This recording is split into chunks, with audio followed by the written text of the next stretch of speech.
Atlanta's Hartsfield-Jackson buzzed with humidity and hurried feet. Maya Johnson gripped her backpack, the strap worn from years of bus rides. At 15, she blended into the crowd, tight braids, old sneakers, jeans faded at the knees. Her mother's notebook poked from the zipper, pages filled with sketches of blood cells and notes on cheap cancer screens for kids in forgotten neighborhoods. The business class ticket to D.C., courtesy of Georgetown's Young Researcher program, felt like a glitch in the system. She boarded quietly, seat 3, a leather side under her weight. She pulled out her tablet, refining her talk, equitable diagnostics for pediatric lymphomas in underserved communities. Sweat beaded on her neck despite the AC hum. Victoria Reyes swept on last, phone glued to her ear, 11-month-old Lily wiggling in her carrier. 43, CEO of Biomed Solutions, Victoria commanded rooms with her sharp bob, tailored suit, and voice that sliced through noise. Cut the pilot program, redirect to the blockbuster line. Lily fussed, tiny fists waving. Victoria shushed her absently, settling into 3 billion. Her eyes flicked to Maya. This seat taken? No, Maya's voice was steady. Victoria's brow arched. Teen in business, chaperone, unaccompanied. Georgetown cleared it. Victoria huffed, typing. Standards slip every day. She bounced Lily harder. Quiet Amber. Mommy's working. Maya heard the call fragments. Pediatric cuts, profit margins. Her stomach twisted. Her mom, Dr. Lena Johnson, had begged for similar funding before the ovarian cancer won. Lena's mantra echoed. Spot the hidden, save the overlooked. The plane lifted. Atlanta shrank below. Lily's cries turned ragged. Victoria sighed, ignoring the shallow breaths. Maya glanced, pale skin, rapid pulse. But she stayed silent. For now, Victoria leaned over. You staring for a reason, Maya met her gaze. Your daughter's band says all. Acute lymphoblastic leukemia. She's flaring. Victoria's laugh was sharp. Mind your own. But Lily's wheezes deepened. Victoria's face paled. Help, flight crew rushed. Maya unbuckled. I can stabilize her. Victoria blocked. You're a kid. Trained by my mom. Co-published on pediatric protocols. Victoria hesitated, eyes on Lily's blue lips. Fine. Do something. Maya drew epinephrine from the kit, administered with calm hands. Lily's color returned slowly. Victoria clutched the armrest, tears silent. Thank you, Victoria whispered. Maya nodded. You cut programs like the one that could have caught this earlier. Victoria flinched. The cabin watched. A passenger filmed discreetly. What if you were Maya, facing judgment from someone who holds power over lives like yours? Would you speak up or let silence win? How has being underestimated fueled your fire? As the plane touched down in DC storm clouds, the video hit social media, and Victoria's world was about to unravel in ways no boardroom could fix. DC's Reagan National smelled of wet pavement and coffee spills. Rain hammered the tarmac in silver sheets. Paramedics boarded fast, boots squeaking on carpet, yellow rain gear dripping. Lily breath steadier now, oxygen mask fogging with each small inhale. Victoria held her daughter against her chest, suit jacket crumpled, mascara tracking faint black lines down her cheeks. The lead paramedic, Ramirez, knelt. Walk me through, Victoria's voice came thin. All, maintenance chemo interrupted for travel. She crashed mid-flight. This girl gave epinephrine, stabilized her. Ramirez looked at Maya. 15 hoodie sleeves pushed up, faint ink smudges from the kit still on her fingers. You administered, Maya nodded. Protocol my mom drilled into me. We published on early intervention markers before she passed. Ramirez's partner started an IV tiny needle, saline flush, then antibiotics. Smart move, BP climbing, you bought real time. They lifted Lily onto the stretcher. Blankets tucked tight. Victoria stood on shaky legs. I'm going with her. Of course, Ramirez said. He glanced at Maya. We'll need your name and statement at Children's. You coming? Maya shook her head. Symposium tomorrow. I'll check later. Victoria paused at the door, rain drumming the jet bridge behind her. She looked back. Maya Johnson, she said, committing the name like a promise. I won't forget. Then she vanished into the tunnel, flanked by medics, Lily's small form disappearing around the bend. The cabin exhaled. Passengers gathered bags, murmuring. An older woman in 4C dabbed her eyes. You're something special, honey. Maya managed a small nod. Words felt too big. The podcaster, Jamal Carter, 31, always carrying a discreet recorder for his equity-focused channel, waited until the aisle cleared. He approached quietly. I caught it all, from the seat comment to the save. Audio's clean. Video 2, I angled my phone. He tilted the screen. Thumbnail, Victoria mid-sentence, finger pointed at a girl in a hoodie. Draft caption. CEO tells black teen she doesn't belong in business class, then begs her to save her dying baby. Maya's stomach dropped. Don't post. Jamal hesitated. I can blur your face, but this isn't just your moment. It's every kid told they don't fit. Every parent who delegates their child's life to calendars and nannies. Every exec who cuts corners on kids who can't pay full price. Maya stared at the frozen frame. Her own face small, calm, steady in chaos. If it helps families get seen, post it, but tell the truth. My mom's work, why access matters, no spin. Jamal nodded. Deal. He hit upload. By the time Maya stepped into the terminal, notifications lit her phone like fireflies. Anti-texting. Maya, what is this video? News is calling it the flight miracle. Call me. Symposium chair. Clip trending.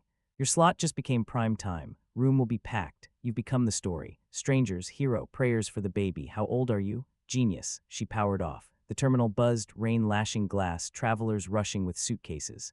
Maya found a quiet bench near a charging station, slid down, knees to chest. Her hand still carried the faint antiseptic sting. Across the city, at Children's National Pediatric ICU, Victoria sat beside Lily's crib. Monitors beeped softly, IV lines snaked under blankets. A nurse adjusted the drip. Victoria's phone vibrated nonstop, bored PR legal. She ignored them. Instead, she opened her browser. Jamal's clip had hit 420,000 views in under an hour. Comments flooded. This is privilege cracking wide open. She called her a standard slip, then begged the same girl to save her kid. Poetic, who is this teenager? We need her name. Victoria closed the tab. Tears came quietly, no sobs, just steady tracks. She searched. Maya Johnson Lymphoma Research. First result. A co-authored abstract from 4 years ago. Lead, Dr. Lena Johnson. Second, Maya J. Johnson, age 11 at publication. Victoria read the acknowledgments. For the children who never get screened because someone decided the cost wasn't worth it. Her breath caught. She remembered the proposal. Biomed Solutions had received a community clinic submission for a low-cost all-early detection panel targeted at high-risk neighborhoods. Low projected revenue, high development risk. She had initial decline reallocate to high-margin pipeline without opening the community impact addendum. Now her daughter breathed because of the girl whose mother's work she had quietly buried. Victoria pressed her palm to her forehead. Lily stirred, small hand reaching. Victoria took it, kissed the knuckles. I almost lost you, she whispered. Because I thought spreadsheets mattered more than stories. That night, as Maya rehearsed her presentation in a dim hotel room with rain tapping the window like impatient fingers, Victoria made a decision that would either redeem her legacy or burn what remained of her empire to the ground. Rain streaked the hotel window in long silver lines. Maya sat cross-legged on the bed, laptop open, slides glowing blue against her face. The symposium title stared back, bridging the gap. Low-cost lymphoma detection for high-risk communities. She clicked through graphs, survival curves dropping sharply in zip codes where pollution lingered and clinics closed early. Her mother's handwriting annotated the margins in faded ink. Test early, fight hard, love always. She hadn't slept. Every time her eyes closed, she saw Lily's blue lips, felt the cool weight of the baby in her arms. The antiseptic smell clung to her skin like guilt. She'd saved one child. How many more waited because someone decided the numbers didn't add up? A soft knock. Maya froze. Housekeeping. She hadn't ordered anything. Another knock, gentle, almost hesitant. She padded to the door, peered through the peephole. Victoria Reyes stood in the hallway, still in yesterday's clothes, hair loose for the first time, no makeup, just exhaustion and something raw underneath. Maya opened the door a crack, chain still on. How did you find me? Symposium roster. Your name stood out. Victoria's voice was hoarse. 5 minutes, please. Maya studied her, no briefcase, no armor, just a mother who looked hollowed out. She unhooked the chain. Victoria stepped inside, didn't sit, stood near the dresser, hands clasped like waiting for judgment. Lily's stable, she said first. They're keeping her another day. Blast counts dropping. Doctors said another few minutes, she swallowed. They said you gave her those minutes. Maya leaned against the wall, arms crossed. I knew the protocol, that's all. Victoria's gaze drifted to the open laptop. The title slide still up, co-author line. Dr. Lena Johnson, Maya J. Johnson. I read your mother's paper, Victoria said quietly. Both of them, last night, couldn't sleep. Maya's jaw tightened. And, Victoria exhaled. 4 years ago, Biomed Solutions received a proposal from your mother's clinic network. A rapid, affordable all-screening panel for community health centers in high-risk areas. I reviewed it. I signed the denial. Not scalable. Projected ROI too low. We were pushing a new targeted therapy instead. The room felt smaller, air thicker. I remember the summary, Victoria continued. Small patient pool, high upfront costs. I initialed without reading the patient stories attached, without thinking about the children who would never get tested because I decided the spreadsheet didn't justify it. Maya's hands curled at her sides. My mom spent 3 years on that proposal, weekends in the lab after 12-hour shifts, nights writing grants while I did homework at her desk. She believed early detection could turn incurable into manageable. She died 6 months later. Cancer she caught too late. The clinic couldn't afford the newer scans she'd fought for. Victoria flinched like she'd been slapped. I didn't know. You didn't look. Maya's voice stayed even, but the edge cut deep. You saw data points.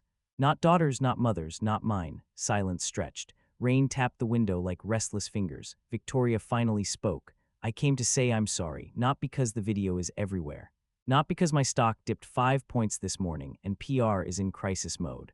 Because I sat with Lily tonight, breathing because of you, and realized I almost repeated the same story that took your mother.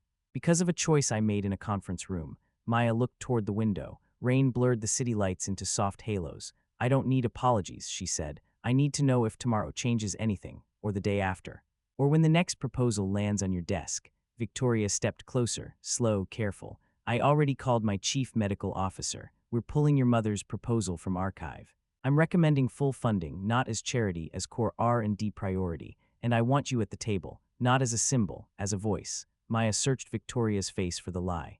Found only weariness in something new, resolve, fragile but real. Why now? Maya asked. Because last night I held my daughter and realized I didn't know her warning signs. I didn't know her protocol. I delegated her life.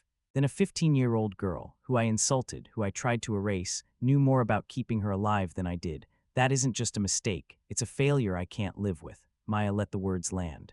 Felt the familiar ache, the empty chair at the kitchen table, the way the apartment still carried the faint scent of her mom's chamomile tea years later.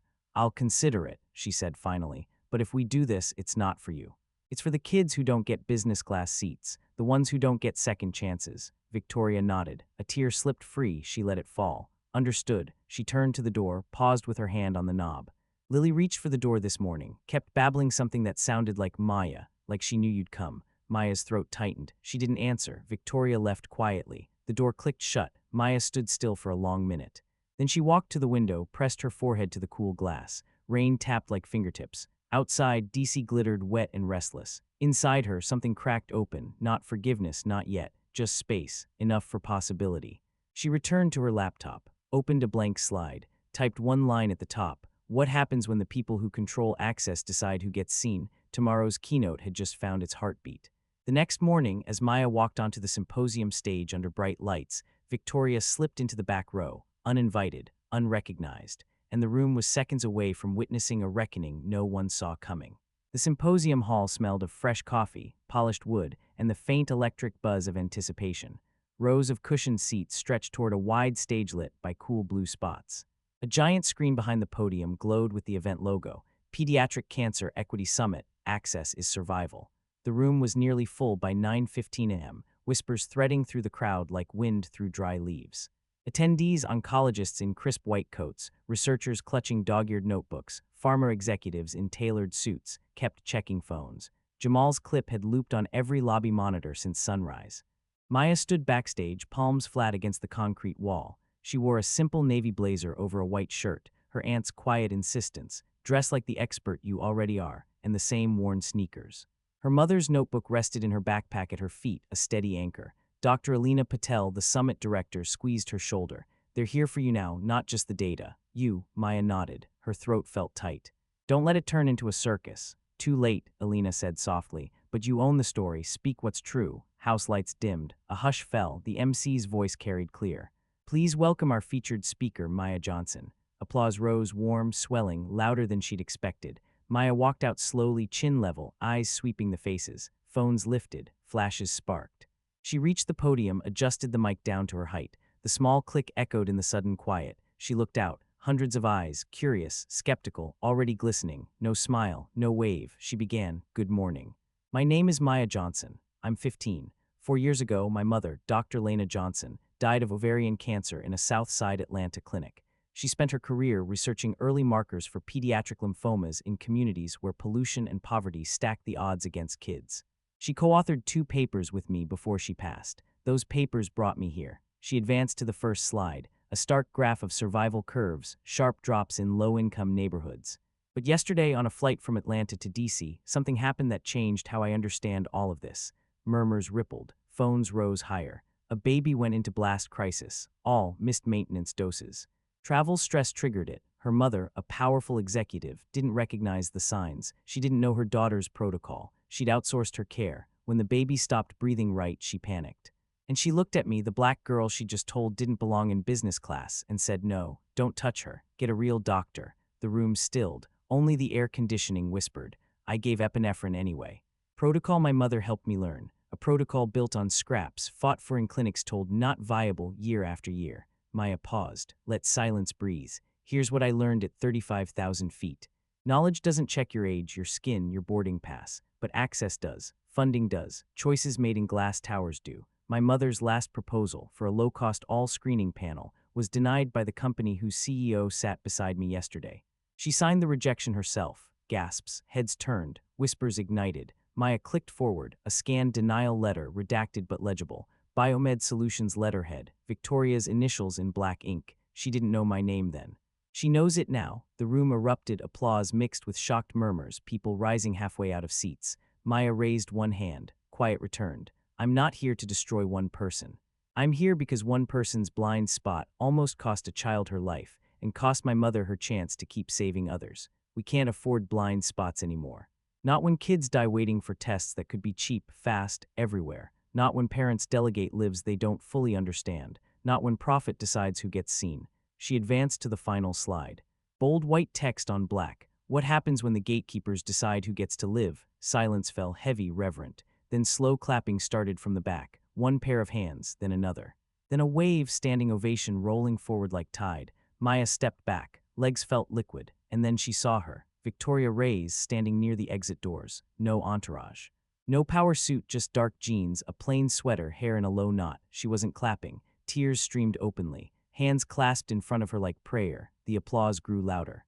Victoria walked forward, slow, deliberate, down the center aisle. People parted. Phones tracked her. She reached the stage steps. Security tensed. Dr. Patel waved them off. Victoria climbed, stopped 3 feet from Maya.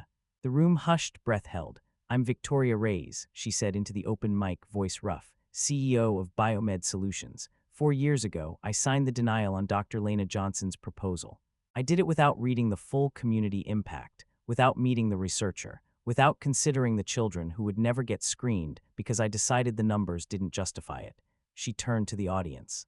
That choice almost cost my own daughter her life yesterday. A 15-year-old girl, the daughter of the woman I dismissed, knew more about saving her than I did. She didn't hesitate. She didn't demand credit.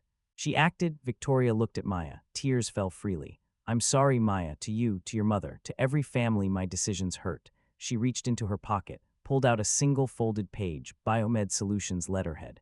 This morning I authorized revival and full funding of your mother's proposal. $4 million initial grant. No strings, no ROI gates, and a seat for you on the advisory board if you'll accept it.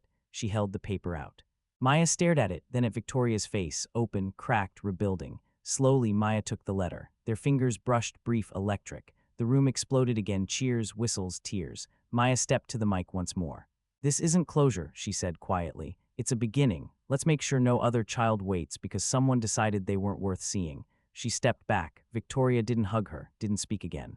Just nodded deep once and walked off stage. But as lights rose and people surged forward, Maya caught Victoria's eye across the wings. A small, real smile passed between them. Not full forgiveness, not yet, but a door cracked open. 6 months later, the first trial results from the revived grant would save lives. But an internal leak from inside Biomed Solutions threatened to bury Victoria's redemption and drag Maya's name through the mud with it. 6 months slipped by like pages in a half-read book. Atlanta in early spring carried the sharp scent of blooming dogwoods along Peachtree Street. The old South Side clinic, once dim hallways with flickering fluorescents and peeling paint, now stood brighter. Fresh cream walls, wide windows letting sunlight pool on new tile floors, a gleaming sign outside, Lena Johnson Pediatric Cancer Research Wing. Below it, in smaller letters, supported by Biomed Solutions Equity Fund. Maya walked the corridor every Saturday, backpack over one shoulder, her mother's notebook now soft at the edges from constant hands. She mentored a small group of high school students from nearby neighborhoods, 4 girls and 2 boys, who showed up eager, notebooks open, questions sharp. They gathered around a new flow cytometer in the lab, peering at cell samples, voices low with wonder. See those irregular lymphocytes, Maya pointed through the eyepiece. That's what the screening catches before symptoms scream. Imagine spotting it at a routine checkup instead of an ER collapse. One of the girls, Jada, 16, braids tied back, looked up. Like what you did on the plane. Maya's smile was small, private. Exactly like that. Across town, in Biomed Solutions' Atlanta satellite office, a sleek glass building overlooking the Chattahoochee, Victoria sat at the head of a conference table. No power suit today. Just a soft gray cardigan, sleeves rolled. Lily, now walking confidently, dark curls bouncing, played on a rug in the corner with wooden blocks, watched by a nanny who recited warning signs and infusion schedules like quiet poetry. Victoria had brought her back full-time, tripled the nanny's salary, and joined every evening review herself. The screen displayed the first interim report from the revived Johnson grant, phase I field data on the point-of-care all panel. Sensitivity 95%, specificity 97%, cost per test $18. Pilot sites in Atlanta, Birmingham, and rural Georgia had screened 2314 children, 31 early detections, 31 families spared months of uncertainty and irreversible damage. Victoria traced one entry with her finger, patient 12, blast crisis averted at 7 months due to immediate referral and induction therapy. She closed her eyes, remembered Lily's gasps, remembered Maya's steady hands. Her phone lit with a text from Maya, clinic open house at 3, the kids want to demo the new reader prototype. Victoria replied, we'll be there. Lily too, 3 dots, then she'd love that. The clinic at 3 p.m. smelled of fresh paint and coffee brewing in the break room. Sunlight streamed through new windows, catching motes like floating sparks. The mentees had set up posters. Cell diagrams, prototype photos, printed data curves. Jada stood proudly by hers. We simulated 150 runs, false negatives down to 1.8%. Victoria knelt to Lily's level. The toddler toddled straight to Maya, arms up, babbling Maya, Maya. Maya scooped her without hesitation. Lily nestled against her shoulder, tiny fingers twisting in Maya's braids. Victoria watched, a quiet ache blooming behind her ribs. Thank you, Victoria said softly so only Maya heard, for letting us be part of this, for letting her know you. Maya looked down at Lily, then back at Victoria. She's part of it now, all of it. They walked the hall together, Victoria pushing the empty stroller, Maya carrying Lily on her hip. The mentees trailed, chattering. At the corridor's end hung a framed photo. Dr. Lena Johnson in her white coat, arm around a younger Maya, both smiling wide. Below it, a brass plaque, in memory of Dr. Lena Johnson, whose vision continues to light the way. Victoria stopped, read it twice. Her eyes filled. I should have met her, she whispered. You would have respected her, Maya said. She didn't demand attention, she just kept showing up. Victoria reached out, touched the frame lightly. I'm trying to do the same. That evening, in her high-rise overlooking Midtown, Victoria sat on the floor with Lily asleep against her chest. She opened her laptop, pulled up the next board proposal. Expansion of the equity fund to include screening panels for 2 more pediatric cancers, AML and neuroblastoma. Projected cost, steep. Projected impact, thousands of heartbeats preserved. She hit submit, no hesitation. Across the city, Maya sat at her desk in the small apartment she shared with her aunt. Her phone pinged with a news alert. Biomed Solutions expands pediatric cancer access funding. CEO cites personal reckoning from viral flight incident. She read the quote. I used to measure success in quarterly wins. A 15-year-old girl showed me the real metric is survival rates in places the spreadsheets overlook. I won't unlearn that. Maya set the phone down. Looked at the photo of her mom on the wall, smiling, stethoscope around her neck. We're carrying it forward, she whispered to the quiet room. Tears came, not grief alone, but pride, fierce and steady, the slow burn of change taking root. Outside, Atlanta's skyline shimmered against dusk. Somewhere nearby, an ambulance siren rose and fell, a reminder that battles continued, but fewer would end in silence now. Just as the first children received life-altering early treatment, an encrypted email landed in Victoria's inbox. Internal memos, her own signature on 2 more rejected pediatric grants from before the flight, and the backlash was about to threaten everything they had carefully rebuilt. The encrypted email arrived at 3:47 a.m. on a humid Tuesday in late September. Victoria's phone glowed on the nightstand, slicing the dark bedroom with cold blue light.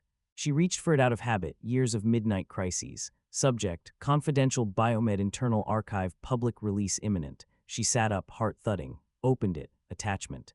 Zipped folder titled Pediatric Grant Rejections 2021-2024, 23 pages, scanned memos, emails, board summaries. Her signature, sharp black ink on every denial, including 2 beyond Lena Johnson's. One for a neuroblastoma biomarker panel in rural clinics, another for an AML risk stratification tool targeted at migrant farmworker communities.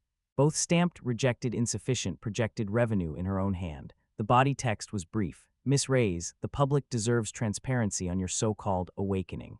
These documents show the flight was an exception, not evolution.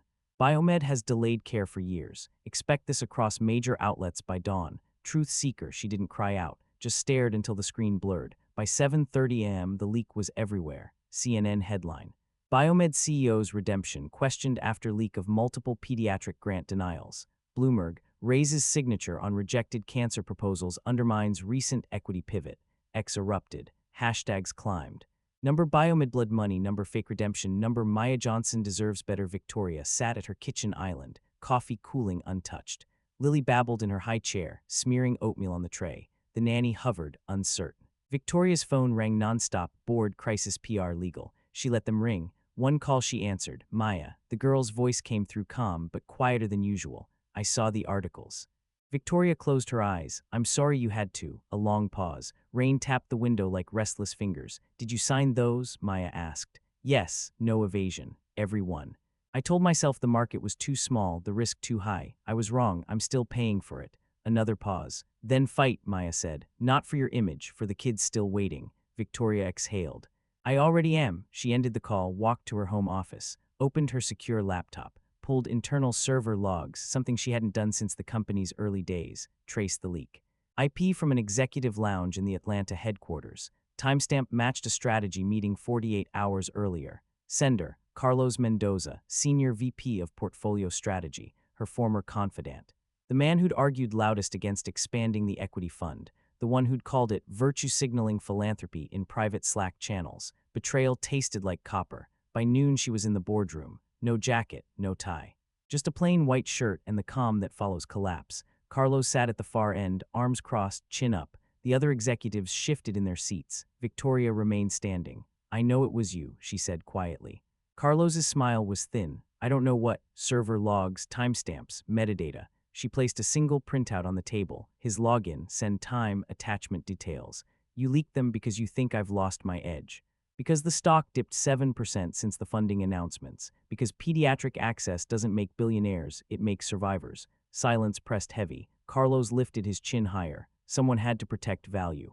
You're gambling billions on projects with no clear return. The board won't tolerate it. Victoria looked around the room, met each pair of eyes. Then let them vote, she said. Now, she slid 2 resolutions across the polished wood. 1. Immediate termination of Carlos Mendoza for breach of confidentiality and fiduciary misconduct. 2. Binding commitment, 20% of annual R&D allocated to pediatric oncology access programs, regardless of quarterly profitability. Full public disclosure of all past rejection rationales from 2019 forward. Hands rose slowly, one by one. The vote passed 9-3. Carlos stood, face ashen. You'll regret this. Victoria met his gaze. I regret far more than this. This isn't one of them. Security escorted him out. The door closed softly. Victoria stayed standing, the room quiet except for the low hum of the projector. She looked at the remaining executives, some allies, some still wary. I'm not asking forgiveness, she said. I'm asking for partners. If anyone wants to leave, go now. No bridges burned. No one moved. That night, Victoria drove to the Southside Clinic unannounced. Maya was in the lab alone, running late-night simulations on the latest panel data. The room smelled of warm circuits and cooling coffee. Victoria knocked on the open door. Maya looked up, didn't speak, just waited. Victoria stepped inside, held out a small USB drive. Everything, she said. All the old rejections, full rationales, no redactions. And the new resolution, 20% R&D floor for access, passed today, binding. Maya took the drive, turned it over in her palm. Why bring it to me? She asked. Because you're the one who forced me to look, really look. Victoria's voice cracked once. And because Lily asked for you this morning, kept pointing at the door saying, Maya, come. She thinks you can fix anything. Maya's eyes glistened. She blinked it back. Victoria took a breath. I'm not asking you to absolve me. I'm asking you to keep me honest, publicly, privately, whatever it takes, because I don't trust myself not to backslide. Maya looked at the drive. Then at Victoria, you're still learning how to be her mother, she said softly. And I'm still learning how to carry my mom's work without her. We both stumble. A small, trembling smile passed between them. Victoria nodded. Then we keep going together. Maya slipped the drive into her pocket. Together. Outside, Atlanta night settled soft and thick. Streetlights flickered on. Somewhere close, a child laughed, a sound like light breaking through clouds. With the leak contained and the new commitment locked in, the first wave of children began receiving early treatment. but a single call from the FDA threatened to freeze the entire program, forcing Maya and Victoria into a final, high-stakes stand neither had foreseen. The FDA conference call came in at 9:12 a.m. on a crisp October morning. Victoria's office overlooked the Chattahoochee, sunlight glinting off the water like scattered coins. She sat at her desk, coffee steaming, Lily's latest crayon drawing taped to the wall behind her, a wobbly purple heart labeled Mama plus Maya. The phone rang on speaker. Victoria hit accept. "Miss Reyes, this is Dr. Harlan from the Center for Drug Evaluation and Research. We've received an urgent review flag on Biomed Solutions' expanded Pediatric Oncology Access Program." Victoria's stomach tightened. "What kind of flag?" "Your low-cost all-screening panel and the follow-on neuroblastoma tool both use novel point-of-care biomarkers. Recent post-market data from a competitor's similar assay raised concerns about false positives, leading to unnecessary invasive procedures in pediatric populations. We're invoking a temporary clinical hold pending supplemental validation studies, effective immediately." Victoria leaned forward. "How long?" "Minimum 6 months, possibly 12. Full submission of new safety and specificity data required. Until then, distribution and use in federally funded sites must cease." The line went quiet except for the soft click of Victoria's pen against the desk. "Thank you for the call," she said evenly. "We'll respond formally within the required window." She ended the call, stared at the phone, then texted Maya, "Urgent. FDA hold on the panels. Call when you can." Maya was in the clinic lab when the message came through. She stepped into the hallway, found a quiet corner near the new windows. Dialed. Victoria answered on the first ring. "They're freezing everything. 6 to 12 months.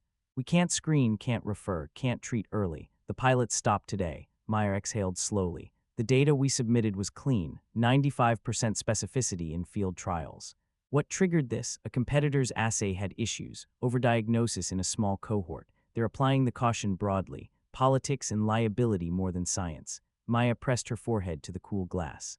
Outside, kids from the after-school program laughed on the playground, chasing fallen leaves. "Kids are still getting sick every day. We can't pause." "I know," Victoria's voice cracked. "I'm not letting this stand.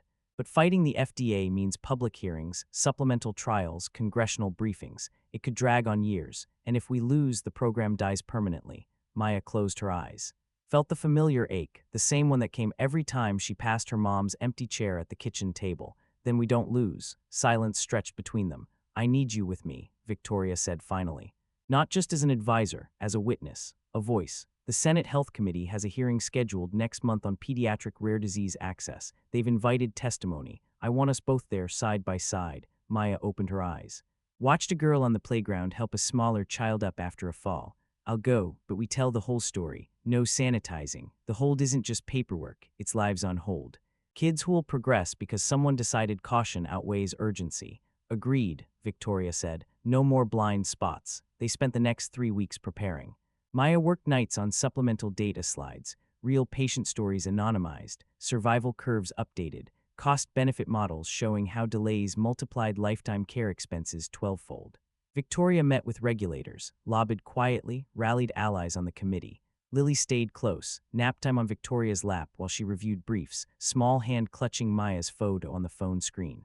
The Senate hearing room smelled of old varnish, printer ink, and camera lights running hot. Sunlight slanted through high windows, catching dust motes like slow snow, tiered seats filled with staffers, reporters, advocates. At the witness table sat Maya, now 16, still small but carrying herself with quiet certainty, flanked by Victoria and Dr. Alina Patel from the summit. The chair gavels order. "We call Maya Johnson, Junior Investigator, Lena Johnson Pediatric Cancer Research Wing." Maya stood, voice clear, unhurried. "Good morning, Mr. Chairman, members of the committee. I'm here to support the Pediatric Oncology Equity Act, a bill that would mandate coverage for validated low-cost diagnostic panels under Medicaid and CHIP, provide emergency waivers for holds on life-saving pediatric tools, and require annual transparency, reports on rejected proposals from federally partnered pharma companies." She opened a slim binder. "No theatrics, just facts. In the last 8 months, our all-screening panel, now on hold, identified 31 early cases across 3 states. 31 children started treatment before blast crisis. 31 families avoided watching irreversible damage unfold. Without this bill, those screenings end. Clinics revert to waiting rooms where wait times are measured in years. Children progress because caution won over compassion.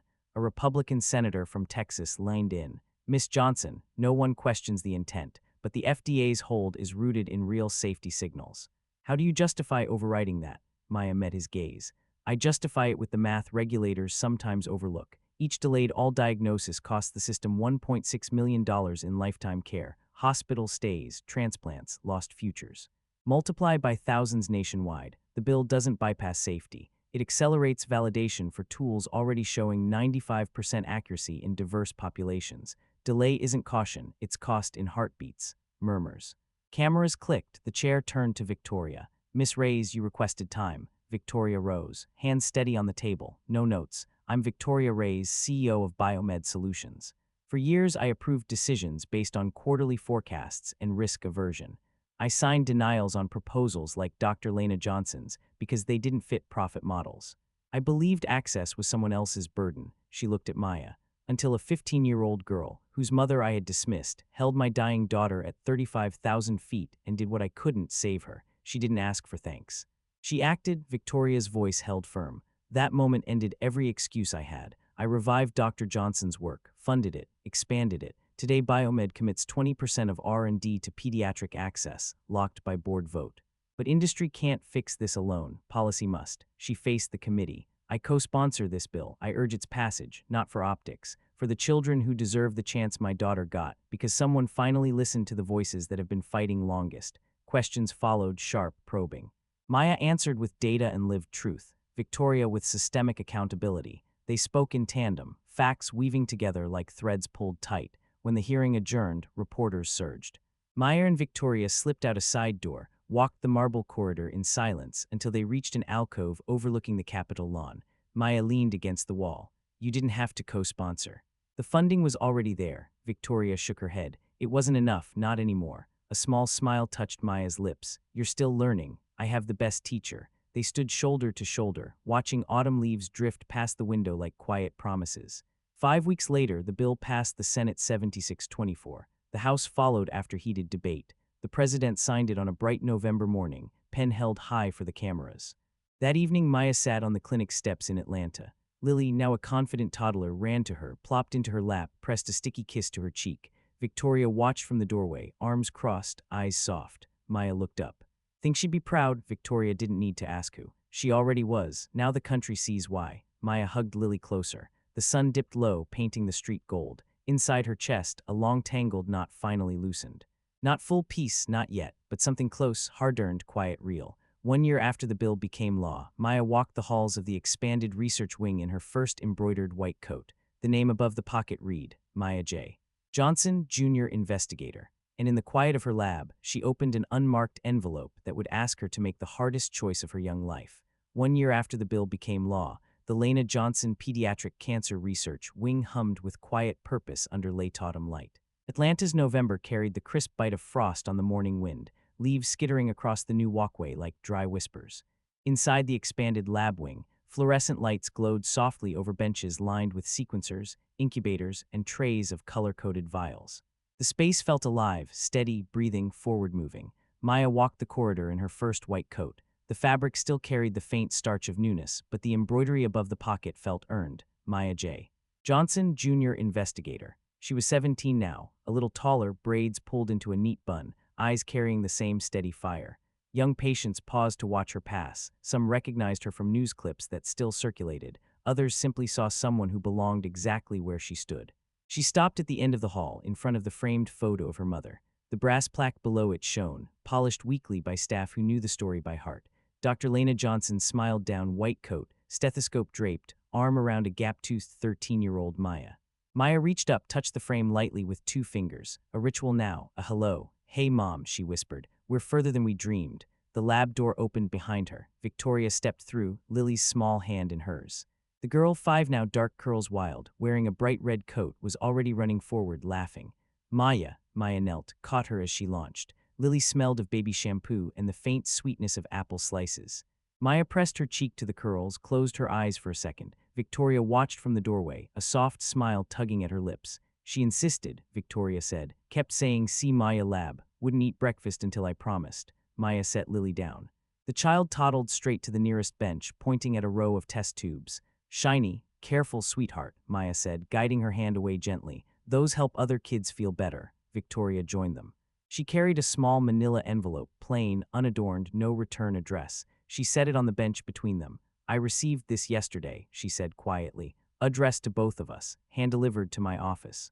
Security cleared it. Maya looked at the envelope. Her pulse quickened. She opened it carefully. Inside, a single sheet of heavy paper typed no signature block. Miss Johnson and Miss Ray's, the Lena Johnson Wings work has saved lives. But the system still fails too many. Attached is evidence of ongoing off-label use of an experimental pediatric all-inhibitor, unpublished phase II data biomed shelved 3 years ago. The compound shows 89% response in refractory cases, but development was halted for commercial reasons. Children are dying waiting. We are prepared to leak the full dossier unless Biomed restarts trials within 90 days and makes the drug available through compassionate use immediately. No payment, no credit, just action. Choose. Guardian, a folded data summary followed, redacted trial results, survival curves steeper than anything in their current panels, patient anecdotes anonymized but heartbreaking. Maya's hands trembled once. She steadied them. Victoria read over her shoulder. Color drained from her face. I remember this compound, she said, voice low. Early promise, but toxicity signals in adults. We pulled funding before pediatric escalation. I signed off. Lily tugged Maya's coat. Maya fix. Maya looked down at her, wide eyes, trusting. Then at Victoria, exhaustion and resolve warring in her expression. If we restart trials, Maya said slowly, we risk accelerating something that could harm more kids than it helps. The data's old, untested in the populations we serve. Victoria nodded. And if we ignore the threat, the leak could destroy credibility. The wing, the bill, everything we've built. They'll paint me as the same executive who buried promising drugs before. Silence settled between them, thick as the November fog outside. Maya folded the letter, slipped it back into the envelope. We don't decide alone, she said. We bring in the advisory board, independent toxicologists, patient advocates. We reopen the files transparently, no shortcuts. If the compound holds up, we push for trials. If not, we say so publicly and redirect resources to what does work. Victoria exhaled. And the threat, we report it, Maya said. Quietly, to the right channels, no cover-up. No panic, we've both learned what happens when secrets stay buried. Victoria looked at Lily, who was now stacking blocks into a wobbly tower. She's why I can't walk away from this. But you're why I won't rush it. Maya reached out, slow, deliberate, and placed her hand over Victoria's on the envelope. No words at first, just the quiet press of fingers. We do this right, Maya said, for her. For the kids who never got a chance to ask. Victoria squeezed back, once firm. They stood there a long moment, Lily's laughter filling the space between them. Outside, the wind rattled the windows. Inside the lab, machines hummed on, steady, persistent, hopeful. As Maya and Victoria prepared to face the advisory board with the leaked dossier, a second envelope arrived, this one containing a single photograph from the past that tied everything back to Maya's mother, and the decision became more personal than either of them could have imagined. The second envelope arrived 2 days later, slipped under the lab door after hours. No courier stamp, no return address, just Maya's name in neat block letters on the front. She found it at 8:19 p.m., the lab already dim except for the blue glow of the sequencer screen. Lily had gone home with Victoria hours earlier. The building was quiet, only the low hum of equipment and distant traffic beyond the windows. Maya opened it with steady hands. Inside, a single photograph slightly faded at the edges. Her mother, younger, mid-30s, standing outside the old South Side clinic, white coat open over scrubs, laughing at something off-frame. Beside her, a woman in a sharp blazer, bob haircut, younger version of the face Maya now knew well, Victoria Ray's. They were shaking hands, both smiling, genuine, unguarded. A typed note clipped to the back. Maya, your mother and I met once. She presented her early all-screening concept at a small investor roundtable in 2017. I was there as a junior executive. I listened. I asked questions. I told her the idea had merit but needed more data. She thanked me warmly and said she'd send updates. She did, 3 follow-ups. I never responded. I left the company 6 months later for personal reasons. When I returned years after, the proposal had landed on my desk again, revised, stronger. I signed the denial without connecting the names, without remembering the woman who'd shaken my hand and believed in the work. This photo was in my personal files. I kept it because her passion stayed with me, even when I buried it under spreadsheets. The compound in the dossier is viable. The shelved data was selectively reported to justify halting trials. The whistleblower inside Biomed is me. I stayed silent too long. I'm leaving the company tomorrow. Use this however you need. The choice is yours now. No more shadows. former VP, Portfolio Strategy. Maya stared at the photograph until the edges blurred, her mother's smile so alive, so hopeful. Victoria's younger face, open, curious, before the armor hardened. She sat on the lab stool, let the quiet wrap around her. The decision wasn't just about the drug anymore. It was about every unspoken meeting, every unanswered email, every moment her mother had kept believing despite the silence. Maya pulled out her phone, texted Victoria, "Meet me at the lab. Now, bring the first envelope." Victoria arrived 23 minutes later, coat damp from the light drizzle outside. Lily asleep in the car with the nanny. She stepped inside, saw Maya holding both envelopes, the photograph between them. Victoria stopped short. Recognized the image instantly. Color left her face. "I didn't remember," she said, voice barely above a whisper. "Not until the flight, not fully. When I saw your name, pieces came back. The handshake, her laugh. I told myself it was coincidence. I was wrong." Maya laid the photo on the bench. "She believed in you that day, even when you didn't follow through." Victoria's eyes filled. She didn't wipe the tears. "I failed her. I failed you. And I almost failed Lily the same way." Maya looked at her, really looked. Saw the woman who had once dismissed her, who had then stood in a Senate hearing owning every mistake, who had rebuilt pieces of what was broken.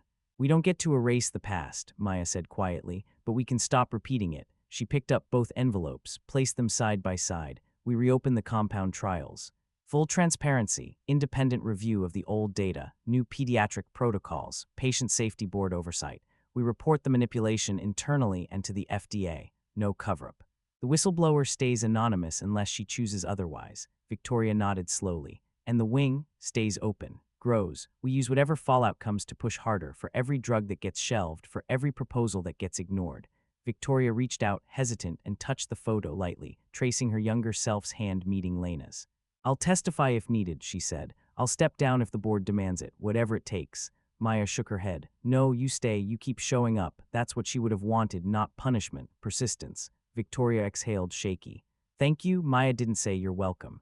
Instead, she reached out, slow, sure, and took Victoria's hand. The same way she'd taken Lily's tiny one on the plane. No words, just the quiet press of palms.